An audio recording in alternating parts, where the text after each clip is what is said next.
class, we continue our previous lecture about the stellar evolution. So now we proceed to the red supergiant. Okay. So, wait a second. Okay, so about the red supergiant stage here. So for the main sequence, the stars that leave the main sequence, okay, when they are run out of the hydrogen in their core, okay, so the early stage of the stellar evolution beyond the main sequence in stage 8 to 9. So in the same in all cases, for the sunlight star and send the red giant branch almost vertically here. If you can see from here to here, it's a vertically, and stars of higher mass move nearly horizontal, okay, horizontally across the HR diagram here. Okay, if you can see from this diagram. So the luminosity stay roughly constant, and the radius is increased, and the temperature was dropped down. So there is no helium flash, okay, because its core density is very low. Therefore, the electron degeneracy pressure will contribute lesser. So this means that for higher mass stars, there is no sudden jump to the horizontal branch and no subsequent re-ascent of the giant branch. So a more important divergence occurs at approximately 8 magnitude. Is high mass stars that can fuse the carbon and hydrogen. Okay, so we have the star that start the helium fusion before, so became the red giant, and evolutionary track will continuous across the supergiant region.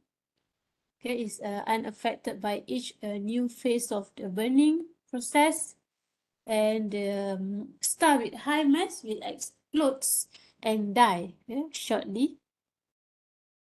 So we have this Alpha Orionis or Betelgeuse is a red supergiant in Orion with many huge spots on its surface. So this is the characteristic radius, luminosity, and temperature. So it has a strong stellar wind, surrounded by a huge shell of dust. Okay. Okay, for the Beta Orionis is a Rigel is the post-main sequence, a blue supergiant in the Orion. Okay, this is the properties, the original mass. Okay, you can read it. Okay, so the last is the end of the road. Okay, the stellar evolution of protostars and stars have a similar pattern. Okay, in the gravity, contraction is halted by electron degeneracy pressure, and when the core runs out of burning fuel.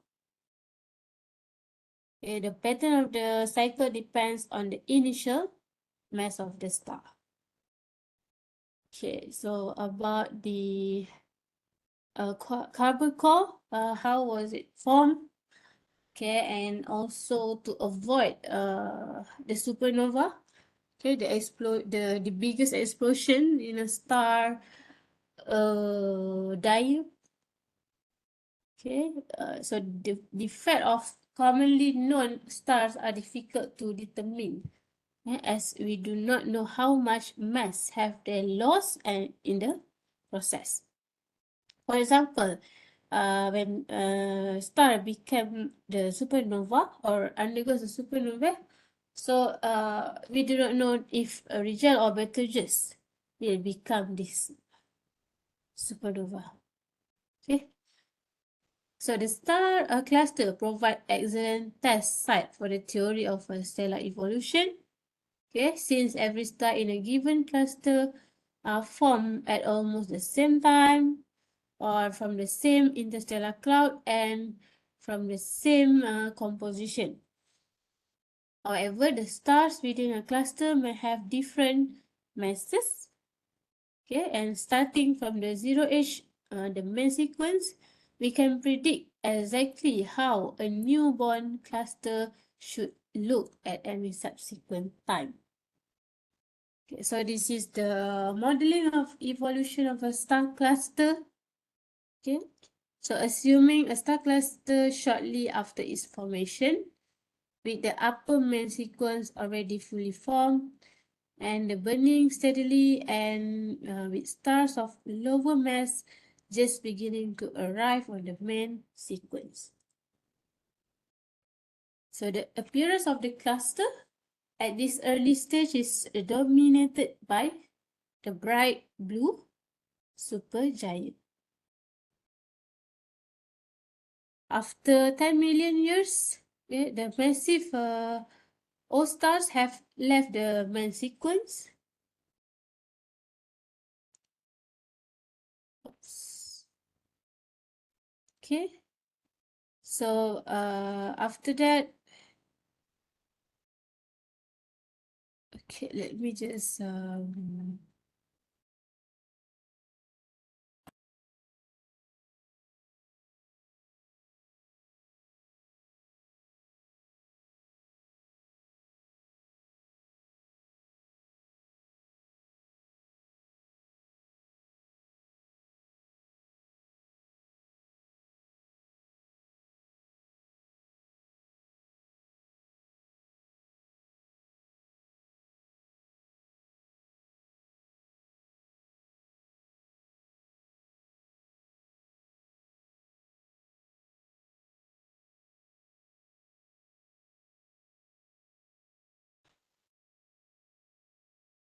okay.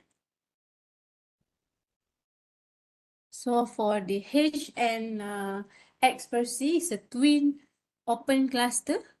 Okay, you can see here. See, here was here and here. Okay, it's like a two area here. So this is the how it varies with the luminosity. Okay, from the different surface temperature. Okay, and the stars is brighter than type B5 and have left the main sequence. More red supergiant are visible here. Most low mass stars have finally arrived on the main sequence. Okay? Here is the main sequence. So the appearance of the cluster is now dominated by bright B type, is a main sequence star, and the red supergiant. Also, the luminosity will be high, okay, of the observed main sequence, or known as the main sequence turn-off, where the stars with a turn-off mass are leaving it. And then we have this Hyades open cluster. Okay, and after 1 billion years, the main sequence turn-off mass is now just 2m. And the supergiant and giant branches are just becoming visible. So the formation of the lower main sequence is now complete. And the first white dwarf have appeared, but are too faint to be observed. Okay, and then after 10 million years again, the turn-off point has reached SMS, or the solar mass stars, G2. Okay, and the subgiant, giant, horizontal, and asymptotic giant branches are now clearly discernible. Okay, we can see here. Okay, these four branches, and also more white dwarf will be appear. Okay, and then we have the 47 Tucani. It's a globular cluster with age 10 to 12 billion years. Okay, and okay, this is the explanation for the theoretical part. Okay,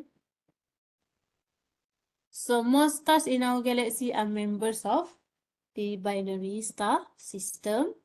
and effect of the presence of the stellar on stellar evolution depends on the distance. So, however, if the two stars are closer, the gravitational pull of one may strongly influence the envelope of the other.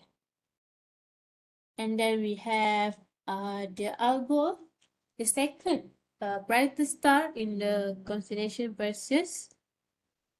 Okay, so the eclipsing double line spectroscopy binary.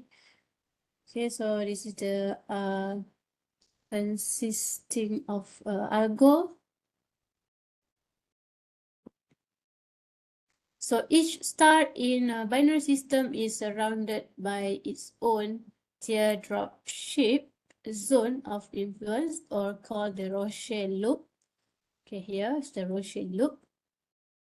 Inside this loop is a gravitational pull that dominates the effect of both other star and overall the rotation of the binary. So these Roche loops of the two stars meet at the inner Lagrangian point. Okay, you already learned about the Lagrangian before. It's a L. So where the gravitational pull of the two stars exactly balance the rotation of the binary system.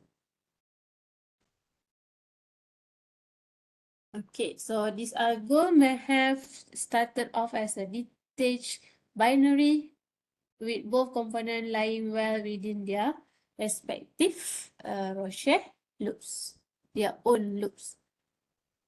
Okay, so the gas will be overflow its Roche loop into the other star, and resulting the mass will be decreased in the first star, and decreased gravity causes the Roche loop to shrink, which further leads to unstable rapid mass transfer in B figure, and then the low mass transfer in figure C. Okay, so this is about the contact binary in the first star. Is still a subgiant, it's a contact binary. For if the first star is a white dwarf, it's a new mass transfer begins.